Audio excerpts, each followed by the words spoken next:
Salut, c'est Stéphane. Alors bienvenue dans mon jardin, petit moment de détente au bord de ma cascade. Et je voudrais aujourd'hui qu'on apprenne ensemble à ralentir. Alors d'abord, pourquoi apprendre à ralentir? Eh bien parce qu'on travaille plus pour gagner plus dans le but uniquement de consommer plus. C'est-à-dire qu'en travaillant moins, en consommant moins, on s'en porterait pas plus mal.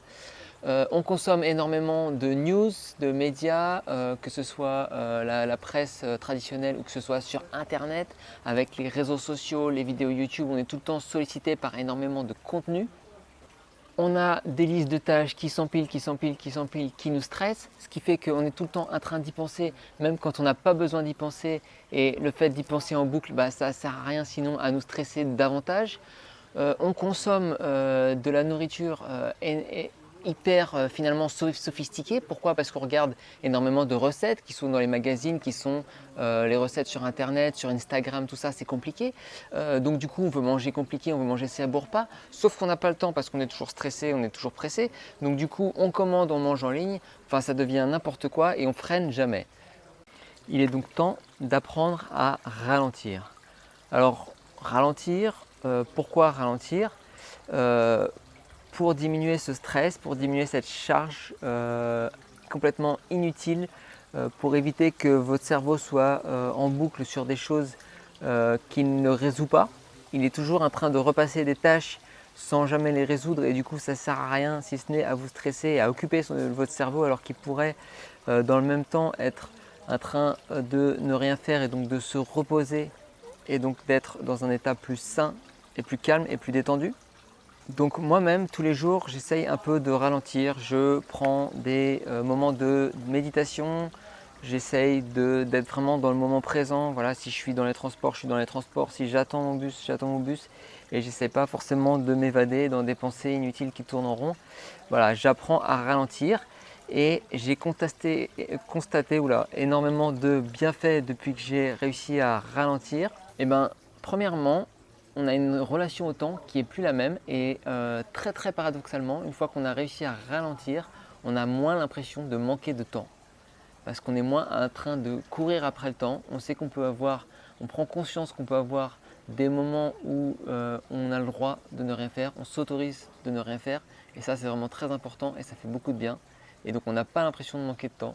En plus, on a moins l'impression que le temps passe vite.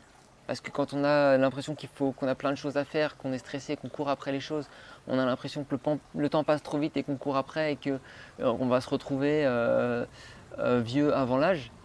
Alors que quand on apprend à apprécier le temps, à apprécier le moment présent, on a moins peur justement de ce temps qui va passer trop vite, puisqu'on est dans le présent et que le futur sera ce qui sera et que voilà, on est bien dans le moment actuel. Et ça, c'est très important aussi. Donc voilà, on est beaucoup moins stressé par l'envie d'optimiser son temps. On a moins cette pression d'optimiser son temps parce qu'on a plein de choses à faire. Avoir ces moments autorisés de ne rien faire, de détente, de méditation, de moments pour soi, de moments qu'on mérite, voilà, on s'enlève ce poids de il faut, il faut, il faut. Et on se sent plus calme, plus serein et ça fait vraiment un très grand bien. Alors je ne dis pas qu'il faut s'arrêter de faire ce qu'on devait faire, hein. On a quand même toujours une liste de tâches. On la prend juste avec beaucoup moins de pression. On n'est pas obligé forcément de tout finir pour le jour même, sachant que souvent c'est l'approche qui change et non pas le résultat, comment on fait les choses. C'est-à-dire que on a pour la même liste de tâches, on va ruminer sans arrêt qu'il faut faire ci, qu'il faut faire ça. On ne va pas forcément être très efficace, on ne va pas forcément avancer plus vite. Alors que si on prend le recul nécessaire et qu'on se dit voilà, j'ai une liste de tâches, je mets les tâches par priorité dans ma liste et puis je le ferai quand j'aurai le temps et voilà, si je ne les fais pas, je ne les fais pas. Et on a une approche beaucoup plus détendue et finalement le bilan c'est que les tâches je les fais au même rythme, à la même cadence, avec juste beaucoup plus de détente. Et puis au passage, faites attention également à pas, si vous avez des enfants, à ne pas leur apprendre ce stress d'être toujours sursollicité, de il faut que tu joues, il faut que tu fasses ceci, il faut que tu fasses cela, et tu as encore un nouveau jouet alors que tu en avais 15 000. Laissez-les souffler, laissez-les s'ennuyer, c'est très important, c'est leur méditation, c'est vraiment les moments où ils s'ennuient. Donc voilà, un moment où ils n'ont pas de jouer, c'est pas grave. Ne sursollicitez pas vos enfants comme vous vous sursollicitez vous-même. Apprenez vraiment à ralentir ça fait un bien fou. Moi, j'y travaille tous les jours. C'est pas facile. Dans notre société, c'est vraiment pas facile parce qu'on a des sollicitations omniprésentes.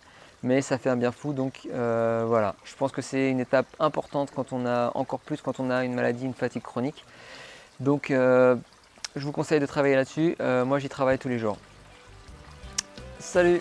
En complément, je vous invite à télécharger mon PDF Les 24 heures qui vous empêchent de guérir. C'est gratuit et c'est dans la description juste en dessous. Salut!